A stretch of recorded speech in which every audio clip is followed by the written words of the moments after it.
No, Oh, okay. I didn't kick anyone. Yeah. Gee, did you kick him? Like, I don't know. Tell him to come back in, and we won't kick him. I mean, I didn't do it, so it might have been G or. I don't think he can come in once he's been booted out of the room, or at least I'm not aware of how you can do that. That's fine. You guys carry on. Somebody obviously did it. Well, That's appreciate that.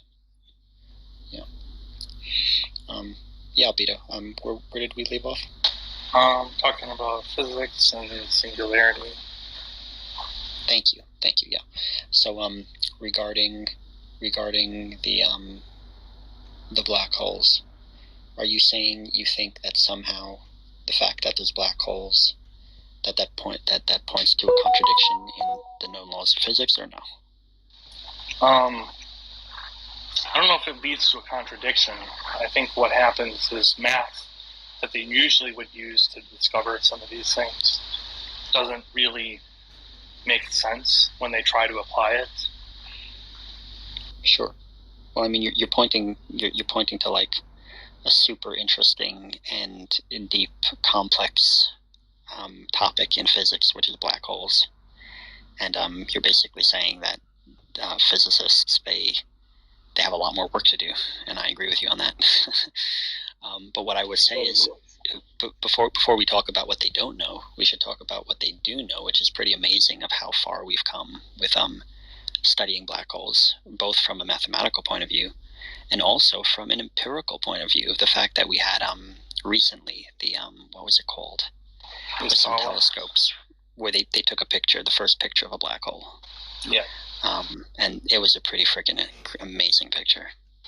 Yeah, it was. So yeah, so I would just say that reverting back. So when we talk about nothing in physics,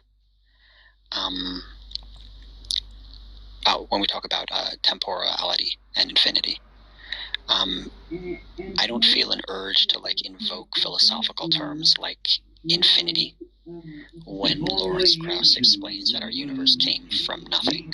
Because, like I said, when you say, "Well, where did the quantum fields come from?" or if that makes sense, I would say that I don't know. Like, it might be the case that there's another dimension where temporality doesn't exist, and it just spawns universes like infinitely.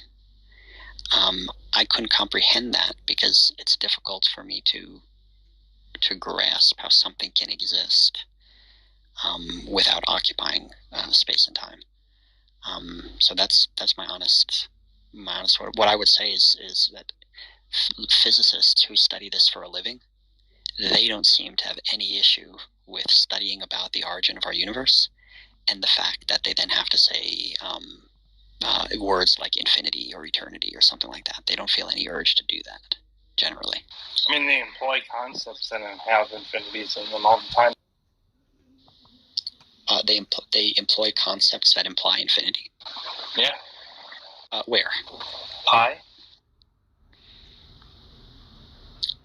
Well, when they employ pi, we were talking about the origin of our universe. Do you want to go to mathematics?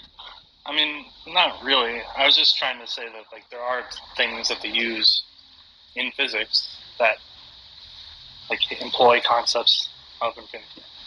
Well, having concepts of infinity in mathematics is different from there being an actual infinity in reality. I agree. Yeah. So let's talk about actual reality. Well, so if is math describing actual reality? It seems to be. Well, then, possibly. Well, if it seems to be, we have concepts in math that employ things like infinities. So then I would say, if it is true that the start of our universe comes from some place that is infinite or eternal, I guess I would tentatively, just for the sake of conversation, say, let's pretend that's true. Okay, what would that imply? I'm not sure. Cool. Okay. Yeah, because I agree with you. I think that the problem is that when people, if they even want to get to this point, the problem is I feel when they start to like jump to conclusions and say if there is something infinite or eternal, then somehow there's a God or some metaphysical claims.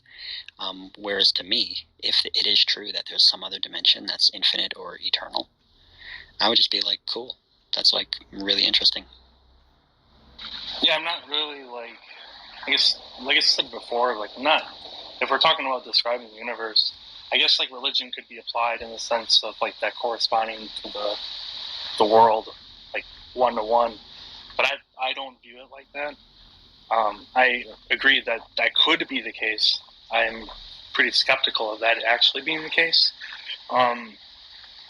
So, and like, I'm not married to some idea, or I don't feel motivated to try to find something. Oh, this is evidence of an eternal being. I do think that that I have like this leaning towards something being eternal and uncreated, like just the world. The world fits that criteria, like nature does. Many things can. It doesn't have to be like this disembodied mind. In fact, if anything, I have a leaning against that. So when you say an infinite or an eternal reality, I for the sake of this, like I said, let's say that that's a possibility. Then even if it would be true, you don't jump to a conclusion and say that it's like conscious or anything. It might just be like a dimension that eternally spawns universes, right? That's right. Right. Okay. So I would say I'll give the chess analogy. I actually teach chess, so I love chess. So I would say that when I see the chessboard and somebody says, here are the pieces, here's the way they move, here's the rules you want to play, I'm like, yeah, this is a fun game. Now, there are always some people, not usually, but I'm just giving an example. There are always some people who say, well, where'd the rules come from? And I'm like, well, the rules were made up by humans, And they're like, well, but is there any objectivity to the rules? I mean, couldn't we just change the rules? And I'm like, yeah, you could change the rules, but then you're not playing chess anymore. Like, if you want to play chess contemporary in the 21st century, these are the rules, and we all agree and we all have fun. So I would say that when there's something here, and we already have like pretty sufficient reasons to think what the best